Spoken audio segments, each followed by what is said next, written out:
This is just one of a superb collection of Rembrandt's paintings in London's National Gallery. But these are not just great paintings.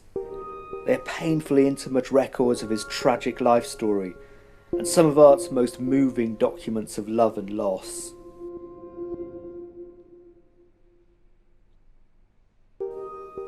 The people in Rembrandt's portraits are just like us. They're ordinary, vulnerable.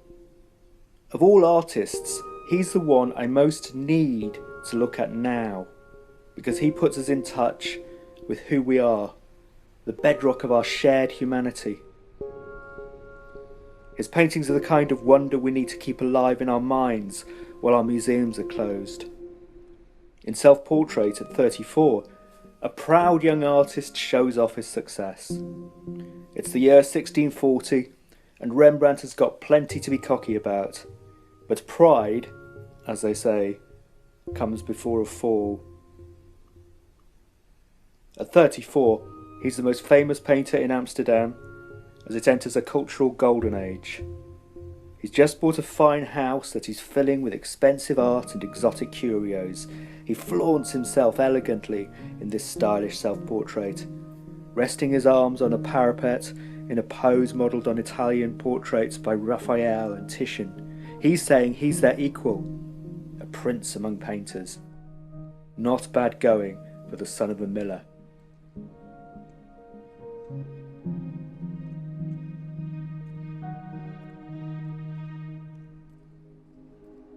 Belshazzar, king of Babylon in the Bible, saw God's writing on the wall.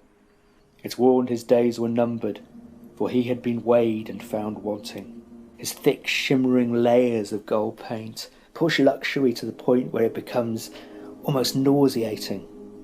It's artistically sublime, but this opulent masterpiece reveals his own appetite for excess. It's not just the paint that cost him a lot of money. The ornate props probably came from his own collection. Not that Rembrandt was worried.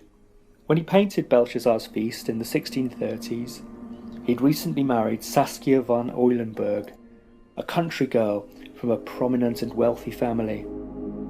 His profits, plus her inheritance, made them rich.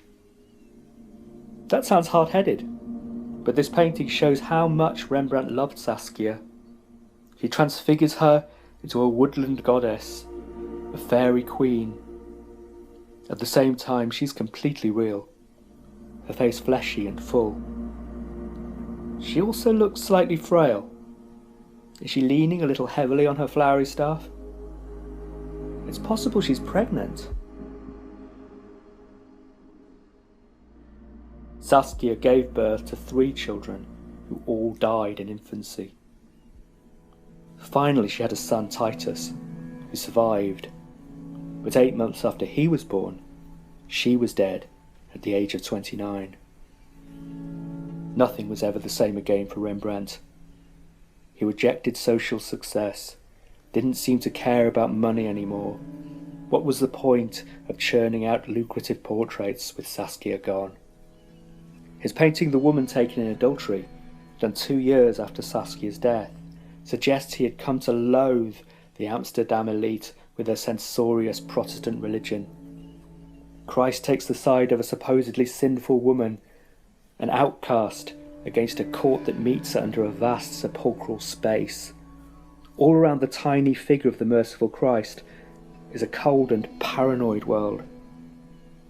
This was personal for Rembrandt. He himself was now living in sin, as they said, with Hendrickje Dix, who had originally been hired as a childminder for little Titus.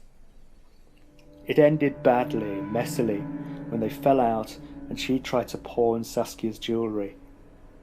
His less than charming response was to have her locked in a house of correction. Rembrandt had a new mistress. Her name was Hendrickje Stoffels, and to judge from this painting, she was Rembrandt's greatest love. She also started as a servant, but she became his life partner. This intimate painting suggests a very adult, unashamed love. Hendrickje is not embarrassed to pose in a fur wrap in the darkness of their bedroom, gazing with a wonderful honesty and directness at us. She needed the character she shows in this painting when she was censured by the Reformed Church for her sinful life with Rembrandt. That didn't stop him painting her with tender passion, raising her shift as she gingerly steps into a stream. There's a smile on her face, a humour between them. In fact, it was a remarkable relationship, and Stoffels saved Rembrandt. In 1653, after years of financial laxity and not caring how much he spent or how much he made, Rembrandt went bankrupt. Stoffels and his son, Titus, started their own art business and employed him, a trick to let him carry on working. It went well, until Hendrickje died of plague, and soon Titus also died.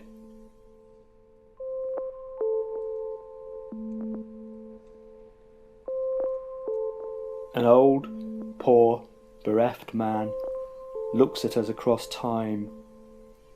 Out of his shadows he connects with us.